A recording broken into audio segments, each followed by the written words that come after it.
അപ്പോൾ എല്ലാവരെയും നമ്മുടെ ഏറ്റവും പുതിയ വീഡിയോയിലേക്ക് സ്വാഗതം ചെയ്യുന്നു. ഞാൻ ഇന്ന് നിങ്ങളോട് സൂചിപ്പിക്കാൻ ഉദ്ദേശിക്കുന്ന വിഷയം മറ്റൊന്നല്ല, ഹണി റോസുമായി ബന്ധപ്പെട്ട വിഷയമാണ്. അപ്പോൾ ഏതായാലും വിശദമായ വിവരണത്തിന് വീഡിയോയിലേക്ക് പോകാം. അപ്പോൾ ഹണി റോസുമായി ബന്ധപ്പെട്ട വിഷയത്തിൽ നമ്മുടെ കേരള സർക്കാരിന് ഇത്ര തിടുക്കപ്പെട്ട് ബോച്ചയ്ക്കെതിരെ ഇങ്ങനെയൊരു തെറ്റായ തീരുമാനമെടുക്കാൻ സർക്കാരിനെ പ്രേരിപ്പിച്ച ഘടകങ്ങൾ എന്തൊക്കെയാണ്? ഇതാണ് നമ്മൾ ഇന്ന് ഈ വീഡിയോയിലൂടെ പോസ്റ്റ്മോർട്ടം ചെയ്യുന്നത്. ബോച്ച എന്ന് പറഞ്ഞാൽ ബോബി ചെമ്മണ്ണൂർ, അതാണ് ഫുൾ നെയിം. ബോബി ചെമ്മണ്ണൂർ എന്ന പേരിൻ്റെ ചുരുക്ക പേരാണ് ബോച്ച. ബോച്ചയെ ഇന്ന് കേരളത്തിലെ ജനങ്ങളിൽ ഒരു രക്ഷകർത്താവിനെ പോലെ കാണപ്പെടുന്ന ഒരു വ്യക്തിയാണ് ബോച്ച. എവിടെല്ലാം ജനങ്ങൾ ബുദ്ധിമുട്ട് അനുഭവിക്കുന്നുണ്ടോ അവിടെല്ലാം ജനങ്ങളെ സഹായിക്കുന്ന സമീപനവുമായി ചെല്ലുന്ന ഒരു വ്യക്തിയാണ്. സാധാരണ രീതിയിൽ സമ്പത്ത് ഒരുപാടുള്ളവൻ അവൻ്റെ സമ്പത്ത് വീണ്ടും വീണ്ടും എങ്ങനെ വർദ്ധിപ്പിക്കാം എന്നുള്ള കാര്യത്തിൽ റിസർച്ച് നടത്തിക്കൊണ്ടിരിക്കുന്ന ഈ കാലത്ത് കഷ്ടപ്പെടുന്നവൻ്റെ ബുദ്ധിമുട്ടുകൾ കണ്ടറിഞ്ഞ് അവന് വേണ്ട സഹായങ്ങൾ ചെയ്യുന്ന ഒരു പരസഹായിയായ വ്യക്തിയാണ്.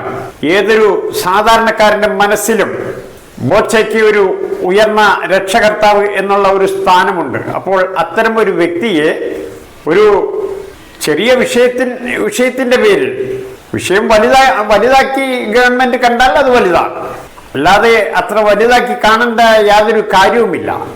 അങ്ങനെയുള്ള ഒരു വിഷയത്തിൽ ബോച്ചയെ കൊടും ഭീകരനെ അറസ്റ്റ് ചെയ്യുന്നത് പോലെയൊക്കെ അറസ്റ്റ് ചെയ്ത് സർക്കാർ കാണിച്ച നടപടി, അത് കേരളത്തിലെ ബഹുഭൂരിപക്ഷം ജനങ്ങളും സർക്കാർ ചെയ്തത് തെറ്റായ നടപടിയാണ് എന്ന് വിലയിരുത്തുന്നതാണ്.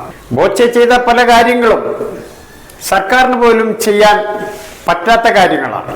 സർക്കാർ സംവിധാനങ്ങളിൽ വൻ തുക ചെലവഴിച്ച് ഏതെങ്കിലും ഒരു വ്യക്തിക്ക് വേണ്ടി വൻ തുക ചെലവഴിച്ച് ഒരു വ്യക്തിയെ രക്ഷപ്പെടുത്തുന്ന സംവിധാനങ്ങളൊന്നും ഇതുവരെ ഇല്ല. അതിനുവേണ്ട പണവും ഒരുപക്ഷെ സർക്കാരിൻ്റെ കയ്യിൽ ഉണ്ടാകില്ല.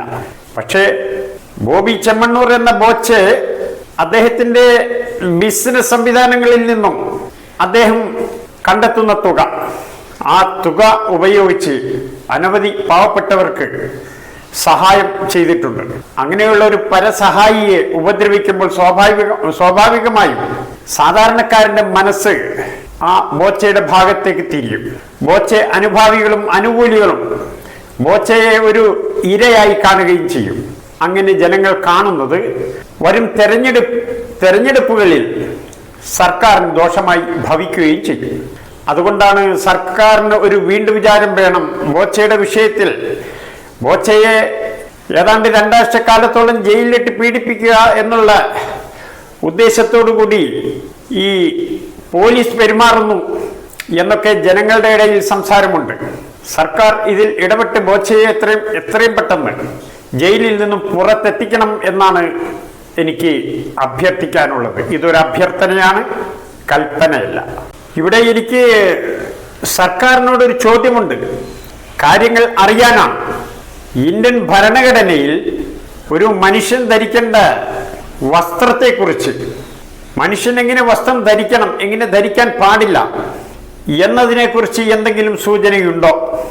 ഉണ്ടെങ്കിൽ ഭരണഘടന അനുശാസിക്കുന്ന ആ വസ്ത്രധാരണ രീതി എന്താണ്? ഞാൻ ഉദ്ദേശിക്കുന്നത്, വസ്ത്രം എന്ന വാക്കുകൊണ്ട് ഉദ്ദേശിക്കുന്നത് മനുഷ്യന്റെ രഹസ്യഭാഗങ്ങൾ പൊതുജന മധ്യത്തിൽ പ്രൊജക്റ്റ് ചെയ്യാത്ത വിധം, പ്രദർശിപ്പിക്കാത്ത വിധം മറച്ചു പിടിക്കാൻ ഉപയോഗിക്കുന്ന ഒരു വസ്തു അല്ലെങ്കിൽ ഒരു ഉപകരണം, അതിനെയാണ് വസ്ത്രം എന്ന് പറയുന്നത്. ഏതായാലും വാഴയിലിൽ ഇറച്ചി പൊതിഞ്ഞതുപോലെ തൻ്റെ ശരീരഭാഗങ്ങൾ എല്ലാം പൊതുജനങ്ങൾ കാണണം എന്ന ഉദ്ദേശത്തോടു കൂടി ആരെങ്കിലും വസ്ത്രധാരണം ചെയ്താൽ അത് തെറ്റാണ്. അത് തെറ്റാണെങ്കിൽ പിന്നെ ശരി, എങ്ങനെയാണ് വസ്ത്രധാരണം ചെയ്യേണ്ടത്? അപ്പോൾ ലിബറലിസം എന്ന ഒരു പ്രത്യയശാസ്ത്രമുണ്ട്.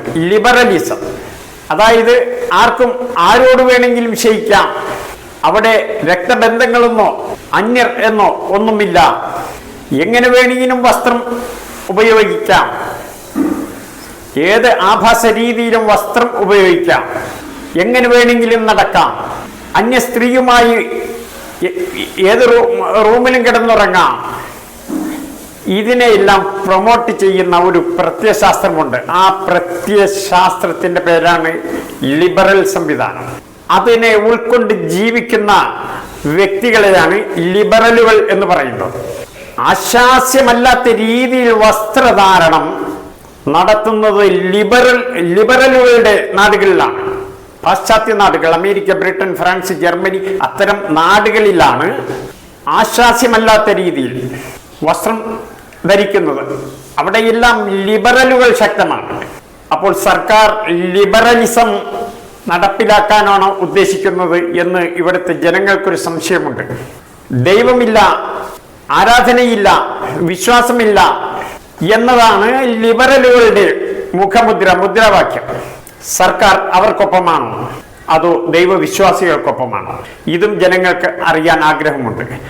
ലിബറലുകൾ എന്താണോ പറയുന്നത്, കാലാകാലങ്ങളിൽ കമ്മ്യൂണിസ്റ്റ് സർക്കാരുകൾ അത്തരം മുദ്രാവാക്യങ്ങളെ ഉയർത്തിപ്പിടിക്കുന്നതായിട്ട് എനിക്ക് തോന്നിയിട്ടുണ്ട്. ബഹുഭൂരിപക്ഷം ജനങ്ങൾക്കും തോന്നിയിട്ടുണ്ട്.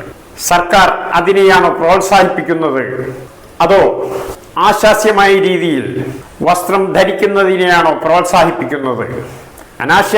അനാശാസ്യമായ രീതിയിൽ വസ്ത്രം ധരിക്കുമ്പോൾ അത് കണ്ടുകൊണ്ട് നിൽക്കുന്നവർക്ക് ഒരു നാണക്കേടുണ്ട്.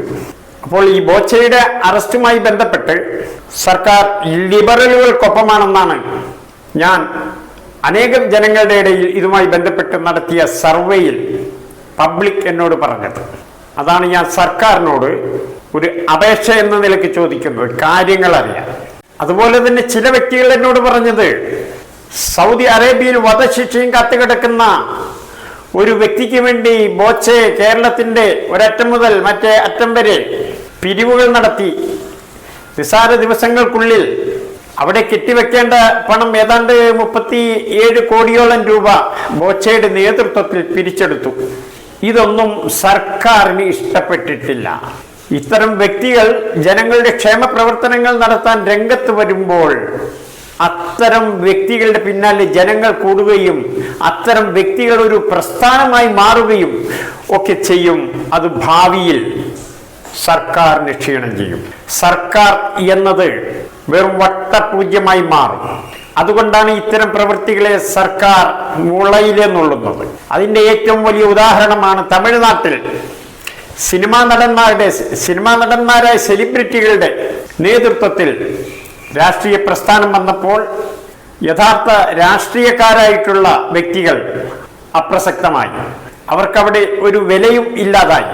അത് ആന്ധ്രയിലാണെങ്കിലും മഹാരാഷ്ട്രയിലാണെങ്കിലും എവിടെയാണെങ്കിലും സെലിബ്രിറ്റികൾ രാഷ്ട്രീയം കൈയടക്കുന്ന ഒരു രീതിയിലേക്ക് ഇവിടെല്ലാം പോയി കഴിഞ്ഞപ്പോൾ രാഷ്ട്രീയത്തെ ഉപജീവനമാർഗമായി ആക്കിക്കൊണ്ടു നടക്കുന്ന യഥാർത്ഥ രാഷ്ട്രീയക്കാർ എന്നറിയപ്പെടുന്നവർ അവർക്ക് തൊഴിലില്ലാതെ അന്നം കഴിക്കാൻ ബുദ്ധിമുട്ടുന്ന അവസ്ഥ അവർക്കുണ്ടായി. സെലിബ്രിറ്റികൾ രാജ്യം വാഴുന്ന ഒരു രീതിയിലേക്ക് മറ്റ് സംസ്ഥാനങ്ങൾ പോയി. അതുകൊണ്ട് കേരളം അങ്ങനെ പോകാതിരിക്കാൻ വേണ്ടി മുളയിലെ നുള്ളുന്ന നടപടിയാണ് സർക്കാർ ചെയ്യുന്നത് എന്നാണ് ചില വ്യക്തികൾ എന്നോട് പറഞ്ഞത്. അപ്പോൾ ഇത് ഏതാണ് ശരി ഏതാണ് തെറ്റ് എന്ന് സർക്കാർ തന്നെ വിവരിച്ച് തരണം. പഠിക്കാനാണ്, വിമർശിക്കാനല്ല, പഠിക്കാനാണ്. ഒരു വ്യക്തി എന്ന നിലയ്ക്ക് പൊതുജന സേവനത്തിന് ഇറങ്ങിയാൽ അത് ഇറങ്ങുന്ന വ്യക്തി പൊതുജനങ്ങളുടെ ന്യായമായ ആവശ്യങ്ങൾ സാധിച്ചു കൊടുക്കാൻ കെൽപ്പുള്ള ഒരു വ്യക്തിയാണ് ഇറങ്ങുന്നതെങ്കിൽ അത്തരം വ്യക്തികൾ കൈനീട്ടിയാൽ ജനങ്ങൾ പണം കൊടുക്കും. ആ പണം ഉപയോഗിച്ചുകൊണ്ട് സാധാരണക്കാരൻ്റെ പ്രശ്നങ്ങൾക്ക് പരിഹാരം കാണാൻ ആ പണം ഉപയോഗിക്കും. അങ്ങനെ ഉപയോഗിക്കുമ്പോൾ സാധാരണക്കാർ ഇത്തരം വ്യക്തികളെ നെഞ്ചിലേറ്റും. അപ്പോൾ രാഷ്ട്രീയക്കാർ ഒന്നുമല്ലാതായി മാറും. അതിൽ ഭയന്നിട്ടാണോ ബോച്ചയെ അറസ്റ്റ് ചെയ്തത് എന്നാണ് എൻ്റെ ഒരു ചെറിയ സംശയം. അപ്പോൾ അതിനൊരു വിശദീകരണം കിട്ടുമെന്നാണ് പ്രതീക്ഷിക്കുന്നത്. അതുപോലെ തന്നെ ഇംഗ്ലീഷിലൊരു ചൊല്ലുണ്ട്, ബിലീവ് ഇറ്റ് ഓർ നോട്ട്. വിശ്വസിച്ചാലും ശരി, ഇല്ലെങ്കിലും ശരി, ബിലീവ് ഇറ്റ് ഓർ നോട്ട്. ആ പഴഞ്ചൊല്ലിനെ അനുസ്മരിപ്പിക്കുന്ന രീതിയിൽ ജനങ്ങൾ പൊതുവെ സർക്കാരിന്റെ സംവിധാനങ്ങൾ സംഭാവനയ്ക്ക് കൈനീട്ടിയാൽ സർക്കാർ സംവിധാനങ്ങളിൽ പണം കൊടുക്കാൻ ജനങ്ങൾ ഭയക്കുന്നു. അവർ ഭയക്കുന്നത് ഇത് സർക്കാരിനെ നിയന്ത്രിക്കുന്ന രാഷ്ട്രീയ പാർട്ടികൾ അടിച്ചു മാറ്റും എന്ന ഒരു സംശയം കാര്യമായിട്ടുണ്ട്. അതേസമയം ബോച്ചയെ പോലുള്ള കൊടിയ സമ്പന്നരായ വ്യക്തികൾ വന്ന് കൈനീട്ടിയാൽ ഇത് എത്തേണ്ടിടത്ത് എത്തും എന്നൊരു വിശ്വാസവുമുണ്ട്. അപ്പോൾ അത്തരം വിശ്വാസമുള്ള ജനങ്ങൾ, ബോച്ചയെ പോലുള്ള വ്യക്തികൾ ജനങ്ങളുടെ ഇടയിൽ കൂടുതൽ വേരുറപ്പിച്ചാൽ പിന്നീട് അത്തരം വ്യക്തികൾ പറയുന്നിടത്ത് ജനം വോട്ട് ചെയ്യുകയും ആ പറയുന്നത് ഏതെങ്കിലും ഒരു വിഭാഗത്തിന് അനുകൂലമായിട്ട് പറയുമ്പോൾ എതിർ വിഭാഗം ആ വ്യക്തിയെ എതിർക്കുന്ന എതിരാളിയായി മാറും. അങ്ങനെ വല്ലതും ഭയന്നിട്ടാണോ ബോച്ചയെ അറസ്റ്റ് ചെയ്ത് അകത്താക്കിയത്? ഇത് മറ്റുള്ളവർക്കും ഒരു പാഠം, ഒരു മെസ്സേജ് എന്ന നിലയ്ക്കാണോ എന്നൊക്കെ ഈ കേരളത്തിലെ ജനങ്ങൾക്ക് സംശയമുണ്ട്. അപ്പോൾ ആ സംശയ നിവാരണം ബന്ധപ്പെട്ട അധികാരികളിൽ നിന്നും ലഭിക്കും എന്നാണ് ഞാൻ വിശ്വസിക്കുന്നത്.